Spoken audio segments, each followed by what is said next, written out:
Today I explored the question, what happens if? And I started where I finished yesterday, with a thick xanthorrhea spindle in the circular groove that I was trying to recarve. What happens if I slow down and work on my technique without the desire to make a coal? Well, I was much more steady, much more controlled, and when I found myself in a smoother rhythm, I gave it a bit of oomph for a while, but there was hardly any dust from the grass tree spindle. After taking a bit of the end off the spindle with my knife, I was wondering if it was actually too dense, or perhaps it was the groove itself.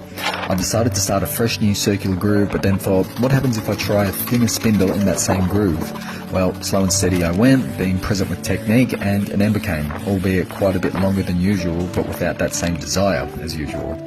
I prepped the new groove with a pilot hole about 15mm from the edge of the baseboard, worked it in, floated for a while, focusing on technique, worked down the spindle, but was again wondering about the density of the wood. I got curious, what happens if I use my thinner hibiscus spindle in that same groove? Slow and steady did it, with a burst of energy at the end, and another coal was birthed. Not sure what's going on. I'll give the thick xanthorrhea another go when I'm fresh, but I'm curious about its density. Xanthorrhea, fleabane, hibiscus, and the baseboard. Lots to learn, lots to refine.